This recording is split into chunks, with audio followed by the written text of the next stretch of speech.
بعض لوگوں نے یہ بھی سوال پوچھا کیا قرآن کریم میں 5 نمازوں کے وقت کا ذکر بھی موجود ہے؟ یہی سوال ایک مرتبہ سلطان المفسرین حضرت عبداللہ ابن عباس رضی اللہ تعالیٰ عنہما سے پوچھا گیا.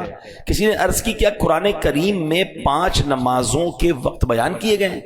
فرمایا ہاں، قرآن کریم کی 2 آیات میں 5 کی 5 نمازوں کے وقت جمع کر دیے گئے ہیں.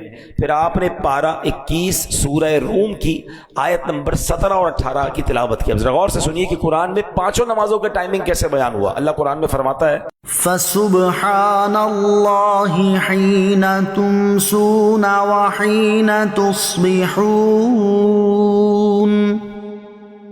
وَلَهُ الْحَمْدُ فِي السَّمَاوَاتِ وَالْأَرْضِ وَعَشِيًّا وَحِينَ تُظْهِرُونَ. آسان ترجمہ قرآن کنز العرفان. تو اللہ کی پاکی بیان کرو جب شام کرو اور جب صبح کرو، اور اسی کے لیے تعریف ہے آسمانوں اور زمین میں، اور اس وقت جب دن کا کچھ حصہ باقی ہو اور جب تم دوپہر کرو. پھر حضرت عبداللہ ابن عباس رضی اللہ تعالیٰ عنہما نے فرمایا اس آیت میں تسبیح سے مراد نماز ہے، شام کی تسبیح سے مراد مغرب اور عشاء ہے، صبح کی تسبیح سے مراد نماز فجر ہے، جب دن کا کچھ حصہ باقی ہو اس وقت کی تسبیح سے مراد نماز عصر ہے، دوپہر کی تسبیح سے مراد ظہر کی نماز ہے. تو سبحان اللہ، قرآن پاک میں 5 نمازوں کے جو اوقات ہیں وہ بھی بیان کیے گئے. اچھا، اب وقت کے اندر نماز پڑھنا لازم، ایک بھی نماز کا گزار دینا یعنی قضا کر دینا بہت سخت گناہ ہے.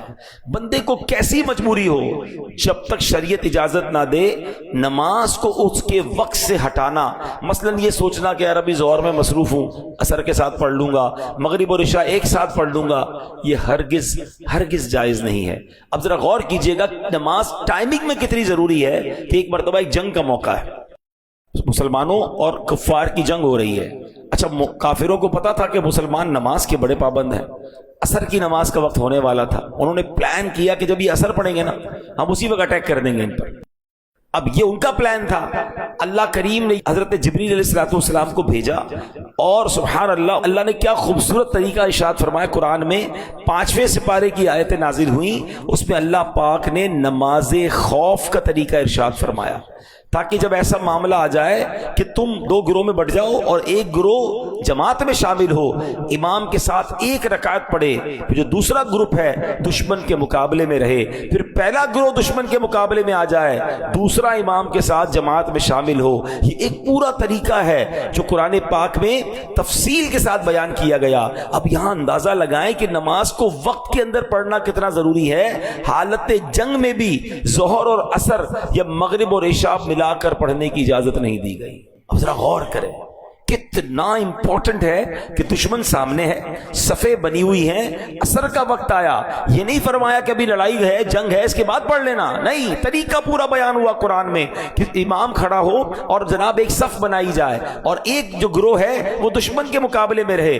1 رکعت ادا کرنے کے بعد، ایسا نہیں کہ پوری 4 رکعتیں، 1 رکعت یہ ادا کریں پھر یہ دشمن کے مقابلے میں جائیں اور وہ گروہ آ جائے. ٹائمنگ کے ساتھ دشمن کے مقابلے میں بھی نماز بھی پڑھنے کا حکم قرآن نے دیا، اور بعد جماعت نماز پڑھنے کا حکم دیا.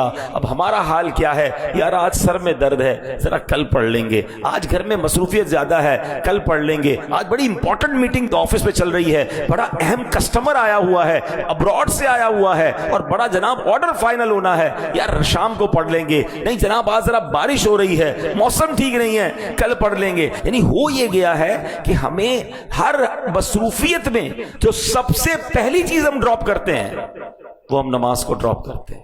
حالانکہ کسی بھی حالت میں، کسی بھی سچویشن میں، یعنی اس سے بڑی کیا سچویشن ہوگی کہ دشمن سامنے کھڑا ہے، مگر صحابہ کرام کو اس وقت بھی نماز پڑھنے کا ٹائم کے اندر حکم دیا گیا. کاش یہ ریئلائزیشن ہو جائے سارے کام بعد میں ہیں، پہلے نماز.